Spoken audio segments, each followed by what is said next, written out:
श्री शिव महापुराण कोटिरुद्र संहिता अथ 19 केदारेश्वर ज्योतिर्लिंग के प्राकट्य एवं महात्मा का वर्णन।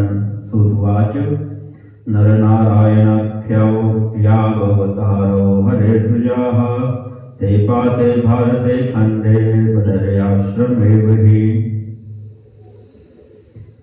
ताभ्यां सम्प्रार्थितः शम्भुः पार्थवे पूजनाय वै आयाति नित्यं तल्लिंगे भक्ताधीनतया शिवः। सूत जी बोले, हे द्विजो, विष्णु के नर नारायण नामक जिन दो अवतारों ने भारत वर्ष के अंतर्गत भरत खंड में स्थित बद्रिका आश्रम में तप किया था, उनके द्वारा पूजन हेतु प्रार्थना किए जाने पर भक्त के वशीभूत होने के कारण सदाशिव नित्य इनके पार्थिव लिंग में विराजमान हो जाते हैं। एवं पूजयतो शंभुं तयोर्विष्णुवतारयोः चिरकालो व्यतीयायुषैर्धर्मपुत्रयोः एकस्मिन् समये तत्र प्रसन्नः परमेश्वरः प्रत्युवाच प्रसन्नोऽस्मि वरो मे व्रियतामिति। इस प्रकार शिव जी की पूजा करते हुए उन परम शिव भक्त विष्णु के अवतार भूत धर्मपुत्र नर नारायण का बहुत समय बीत गया। किसी समय प्रसन्न हुए परमेश्वर ने कहा, मैं आप दोनों पर प्रसन्न हूँ, वर मांगिए। इत्युक्ते च तदा तेन नरो नारायणः स्वयं चतुर्वचनं तत्र लोकानां हितकाम्यया। तब उनके इस प्रकार कहने पर स्वयं नर नारायण के ने लोक कल्याण की कामना से यह वचन कहा। नर नारायणावोचतुः यदि प्रसन्नो देवेश यदि देयो वरस्त्वया स्थीयतां स्वेन रूपेण पूजार्थं शंकरस्त्वं। नर नारायण बोले, हे देवेश, हे शंकर, यदि आप प्रसन्न हैं और यदि वर देना चाहते हैं तो अपने स्वरूप से पूजा के निमित्त स्वयं यहीं पर निवास करें। सूतवाच इत्युक्तस्तु तदा ताभ्यां केदारे संश्रये स्वयं च शंकरस्तस्थौ ज्योतिरूपो महेश्वरः। सूत जी बोले, तब उन दोनों के द्वारा इस प्रकार कहे जाने पर हिमाच्छादित उस केदार क्षेत्र में स्वयं महेश्वर सदाशिव ज्योति रूप से विराजमान हो गए। ताभ्यां च पूजितश्चैव सर्वदुःख भयापः लोकानां उपकारार्थं भक्तानां दर्शनाय वै स्वयं स्थित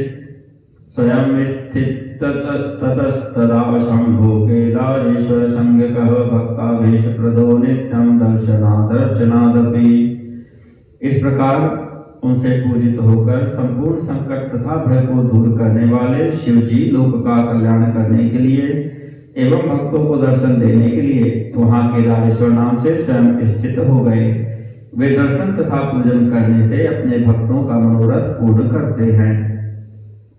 देवाश पूजयन्ति ऋषयश्च पुरातनाः मनोभीष्ट फलं ते सुप्रसन्नान् महेश्वरात् भवस पूजना नित्यं बदर्याश्रमवासिनः प्राप्नुवन्ति यतः सोहि भक्ताभीष्ट प्रदः सदा। इनका पूजन सभी देवता तथा पुरातन ऋषि भी करते हैं और वे भली भांति प्रसन्न हुए महेश्वर से मनोभिलषित वर प्राप्त करते हैं। बदरिका आश्रम के निवासी भी सदाशिव की नित्य पूजा करने का वांछित फल प्राप्त करते हैं, क्योंकि वे सदाशिव सदैव अपने भक्तों का मनोरथ पूर्ण करने वाले हैं। तद्दिनं हि समारभ्य केदारेश्वर एव च पूजितो येन भक्त्या वै दुःखं स्वप्नेऽपि दुर्लभम्। उस दिन से लेकर जिसने भी भक्ति से केदारेश्वर की पूजा की, उसे स्वप्न में भी किसी प्रकार का कष्ट नहीं हुआ। यौ वै हि पांडवान् दृष्ट्वा माहिषं रूपमास्थितः मायामास्थाय तत्रैव पलायन् परोऽभवत् धृतश्च पाण्डवैस्तत्र यावाङ्गमुखतया स्थितः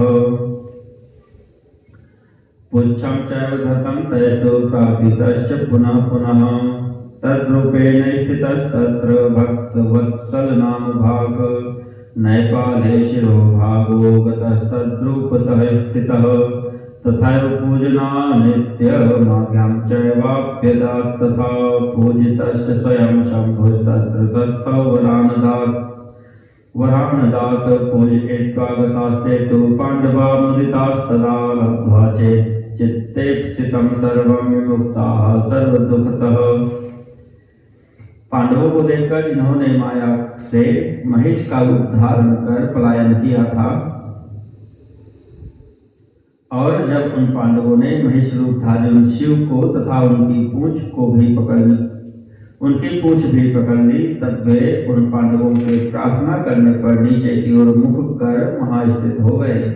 भक्तवत्सल नाम वाले सदाशिव उसी रूप में वहां विराजमान हुए। उस रूप का शिरोभाग नेपाल में प्रकट हुआ।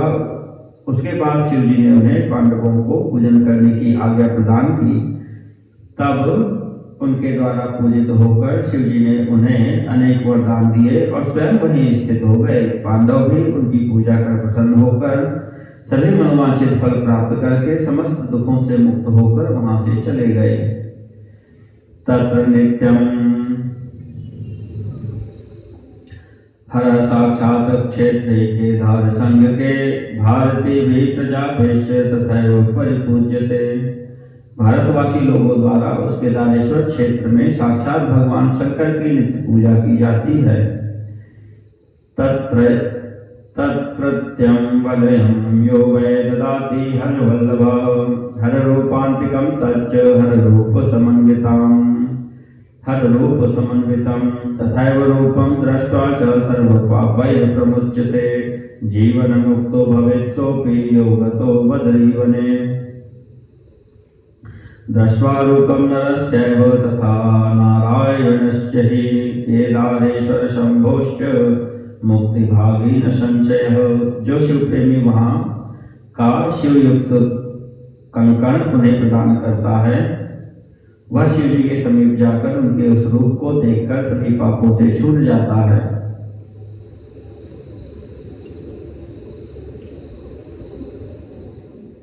जो बद्रीवन की यात्रा करता है वह भी जीवन मुक्त हो जाता है। वहां नर नारायण तथा केदारेश्वर शिव का दर्शन करके मनुष्य मुक्ति का अधिकारी हो जाता है, इसमें संदेह नहीं है। केदारेशस्य भक्ता ये मार्गस्थास्तस्य वैमृताः तेऽपि मुक्ता भवन्त्येव तत्र कार्या विचारणा। गत्वा तत्र प्रीतियुक्तः केदारेशं प्रपूज्य च तत्रत्य मुदकं पीत्वा पुनर्जन्म न विन्दति। केदारेश्वर के जो भक्त उनकी यात्रा करते हुए मार्ग में मृत्यु को प्राप्त होते हैं, वे भी मुक्त हो जाते हैं, इसमें संशय नहीं करना चाहिए। वहां जाकर प्रसन्नता से युक्त होकर केदारेश्वर का पूजन कर तथा वहां का जल पीकर मनुष्य पुनर्जन्म नहीं पाता है। खंडेस्मिन् भारते विप्रा नर नारायणेश्वरः केदारेशः प्रपूज्यस्य सर्वैर्जीवैः सुभक्तितः। अस्य खण्डस्य स स्वामी सर्वेषोऽपि विशेषतः सर्वकामप्रदः शम्भुः केदाराख्यो न संशयः।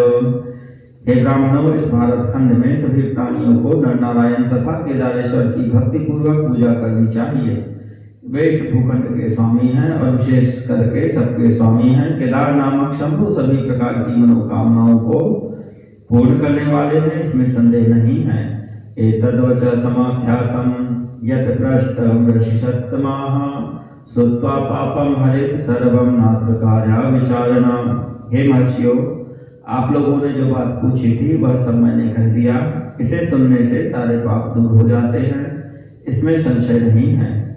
इति श्री शिव महापुराणे चतुर्थ्यां कोटिरुद्र संहितायां केदारेश्वर ज्योतिर्लिंग महात्म्य वर्णनम नाम एकोनविंशोऽध्यायः।